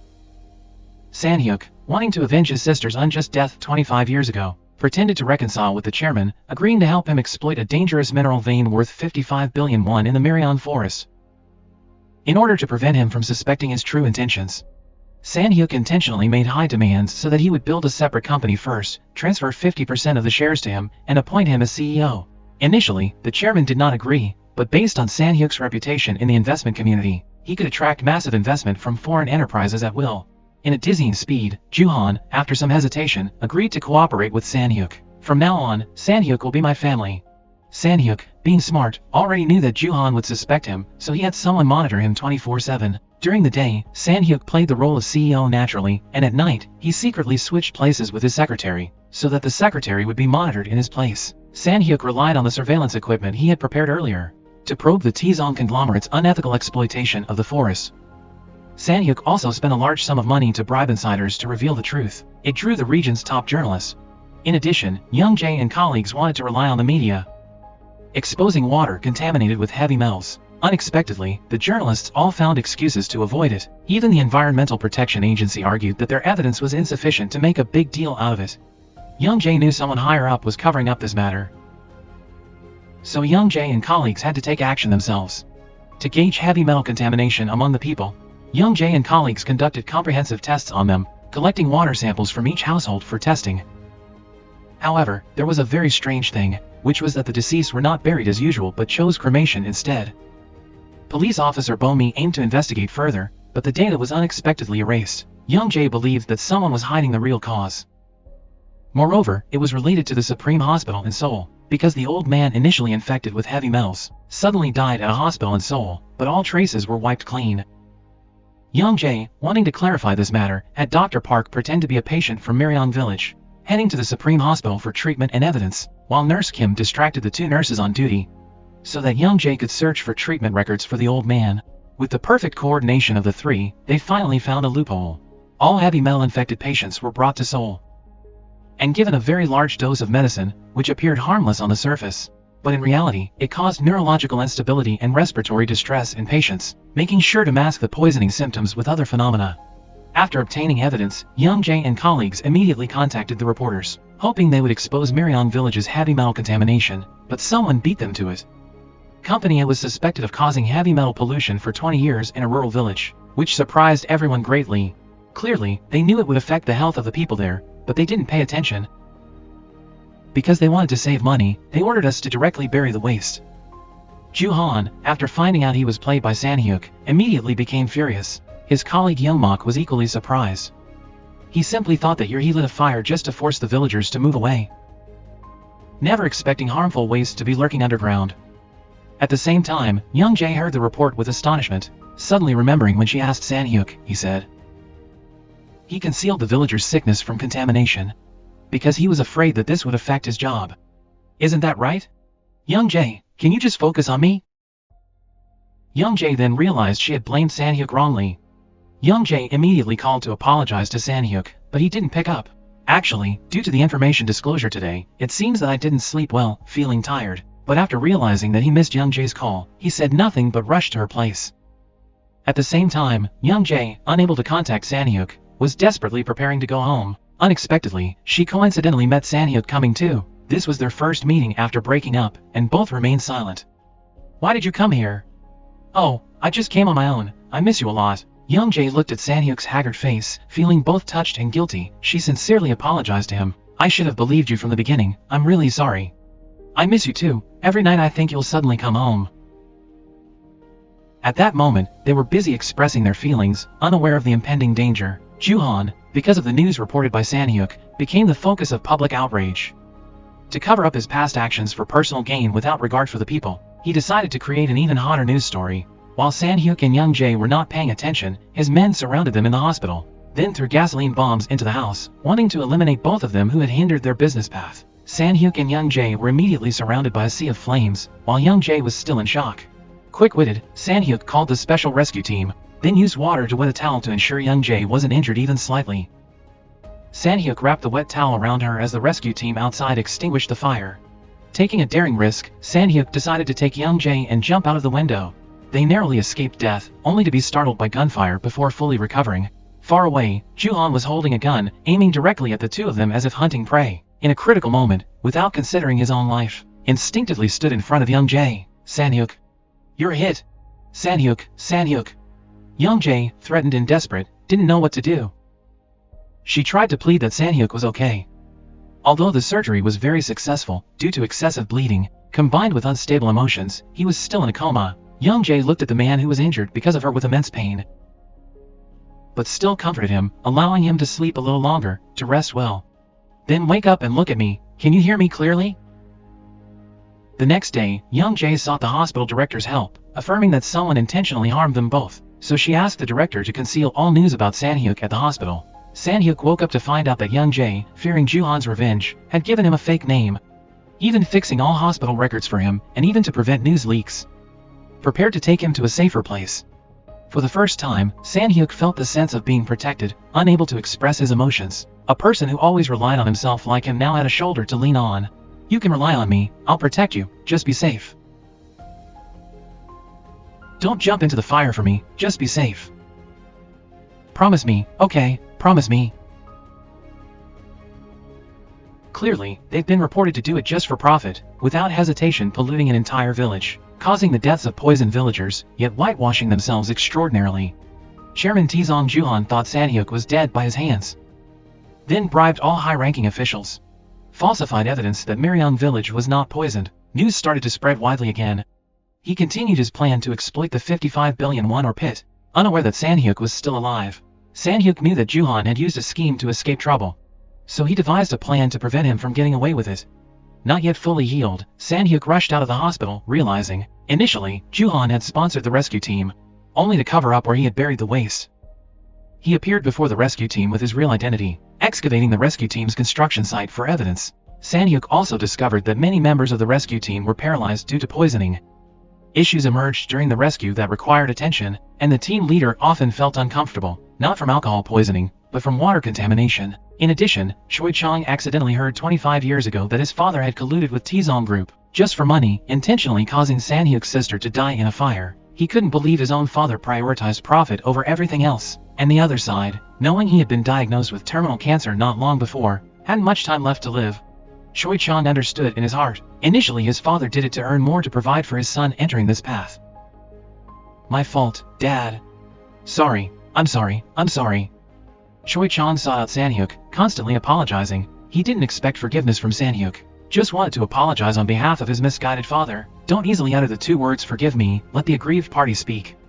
At the same time, Young-jae was busy, secretly preserving evidence of the poisoned villagers, preparing to contact the hospital director for clarification. Even the National Hospital in Seoul was concealing the truth. In the evening, Young-jae changed Sang-hyuk's bandages, admiring Sang-hyuk for being injured but still trying to handle everything, regretting that she had misunderstood Sang-hyuk too much. Unexpectedly, Sang-hyuk said that Young-jae had never misunderstood him. Initially, he really thought he would exploit rare ores and cover up pollution.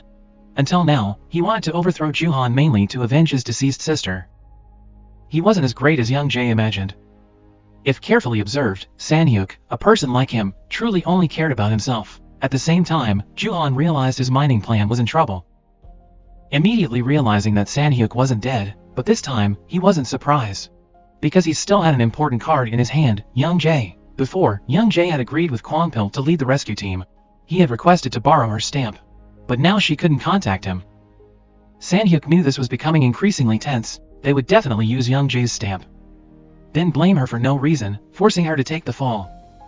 Sang-hyuk decided to reveal himself personally to fix the issue for her. While planning to meet Kwang-pil, he was quickly kidnapped. It seems love is very important to him, knowing he will die but still seeking it out himself. First fulfill your promise. Joo-han took out evidence incriminating Young-jae, then threw it on the ground. If you can pick it up, when Joo-han's knife technique steps on the paper with Young-jae's name written on it. Hey, you scoundrel, don't step on that one, the famous name of the most beautiful woman in the world. Can't just trample on it recklessly. However, the other guy was even more stubborn. Right at that moment the door behind suddenly opened. Unexpectedly, Sang-hyuk's secretary brought along a group of gangsters. Who are you stepping on? Can't you see whose name is on it?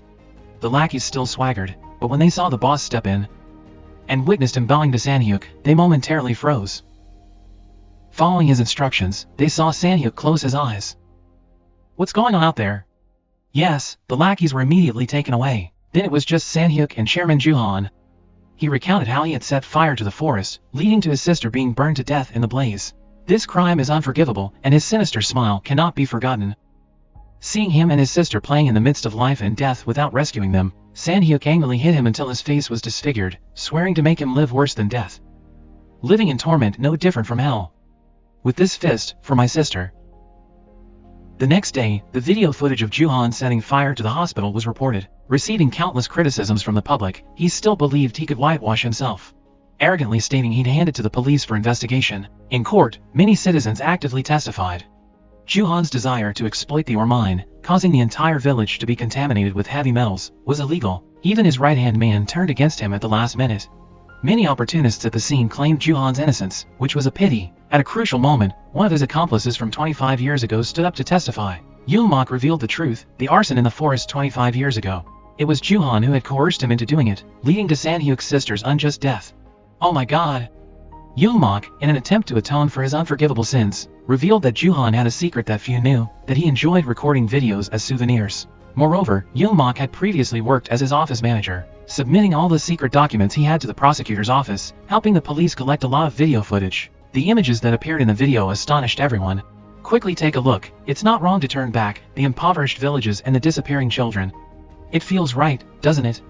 Just by looking at Young Jae's expression, one can understand at first glance the desperate scene of Sang-hyuk and his sister, Young Jae's heartache consoling him, the villagers.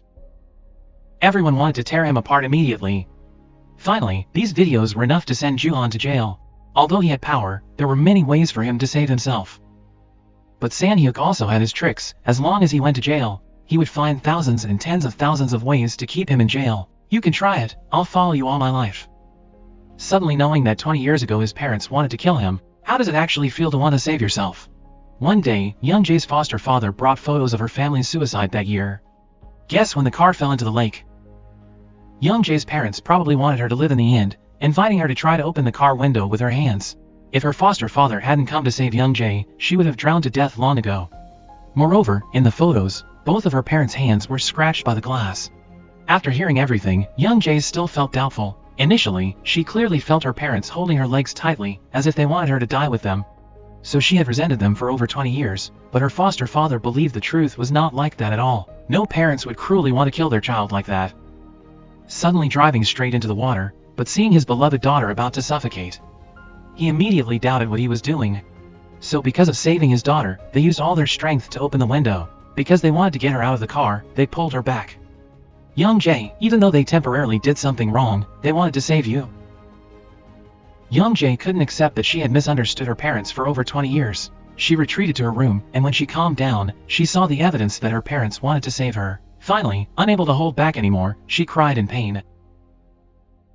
So her parents did love her, but even so, over 20 years had passed.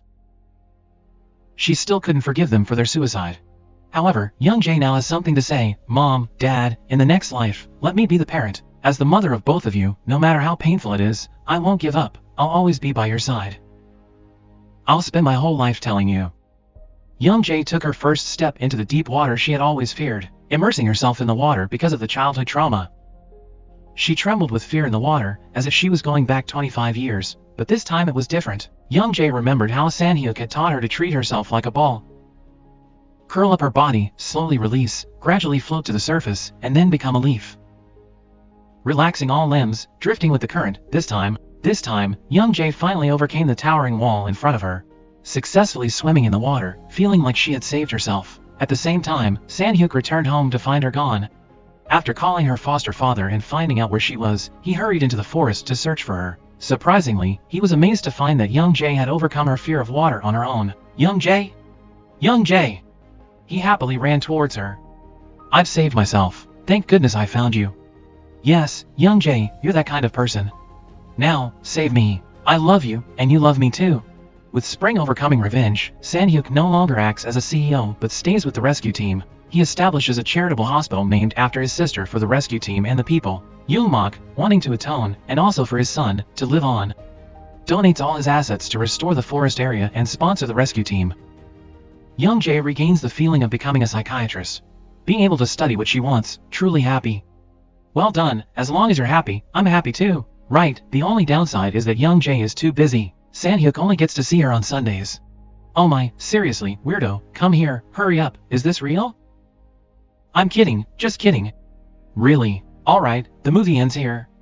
Please take 3 seconds to subscribe to our channel to support us. Thank you for watching our channel. See you all in the next movie.